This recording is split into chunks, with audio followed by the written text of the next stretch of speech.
یہ یاد رکھیں کہ دنیا میں نا ایک بندہ وہ ہوتا ہے جس کے دو رخ ہوتے ہیں، ذو الوجہین، دو منہوں والا، جس کے نا دو رخ ہیں۔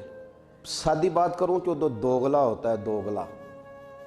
دو لوگوں کی لڑائی ہو گئی ہے، اب یہ لڑائی مٹانے کی بجائے نا لڑائی بڑھانے کا کام کر رہا ہے۔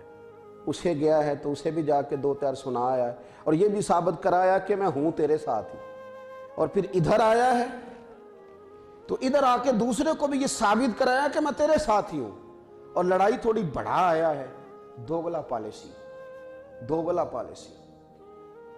میں کس تکلیف کے ساتھ یہ بات کروں کہ ہمارے ملک کی سیاست جب سے میلی کچیلی ہوئی تو عوام کے اندر بھی یہ روگ آیا۔ میرے اور آپ کے جیسے لوگوں نے یہ بھی کام کیا کہ ایک کینڈیڈیٹ آیا تو اسے بھی کہہ دیا تیرے ساتھ ہے، اور دوسرا آیا تو اسے بھی کہہ دیا تیرے ساتھ ہے، تو تیسرا، اور اس طرح یقین دلایا اسے کہ جناب ہم کہیں جا سکتے ہیں، ہمارا تیرے بغیر گزارا ہے، اور پھر ہم دلیل کیا پیش کرتے ہیں، کہتے ہیں وہ بھی تو اسی طرح کے ہیں نا۔ یہ کوئی دلیل تو نہیں ہے نا جی، کہ سامنے والا اگر برے نظریات کا ہے، برے افکار کا ہے، بری سوچوں کا ہے تو آپ بھی اسی طرح ڈھل جائیں گے۔ دوغلا پالیسی اختیار کرنا، زیادہ باتیں کرنے کے شوقین لوگ اپنی زبان کا غلط استعمال کرتے ہیں، نفاق کا مظاہرہ کرتے ہیں، لڑائیاں بڑھاتے ہیں۔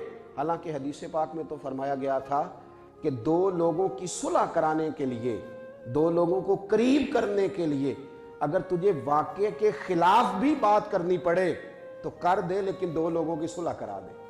لیکن یہاں کیا کیا جاتا ہے؟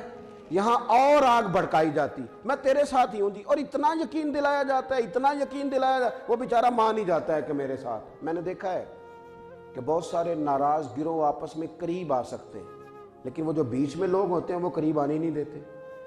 اتنی لمبی چوڑی بات نہیں ہوتی جتنی اس میں مسالہ ڈال کے آگے پہنچائی جاتی ہے۔ اس طرح کا کام نہ کرے۔ حضرت خواجہ نظام الدین صاحب محبوب الہی رحمۃ اللہ تعالیٰ علیہ کا ایک مرید تحفے میں کینچی لے آیا۔ اس نے کہا حضور میں کینچیاں بناتا ہوں تو یہ میں تحفے میں لایا ہوں، قبول کر لیں۔ تو خواجہ نظام الدین صاحب رحمۃ اللہ علیہ فرمانے لگے بیٹے اسے لے جا، مجھے تو سوئی دھاگا لا کے دے، اس لیے کہ میں کاٹنے کا کام نہیں کرتا، میں تو سینے کا کام کرتا ہوں، مجھے کینچی کی ضرورت نہیں، مجھے تو سوئی دھاگے کی ضرورت ہے۔ حدیث پاک ترمذی میں ہے، راوی حضرت ابو ہریرہ رضی اللہ تعالیٰ عنہ ہیں۔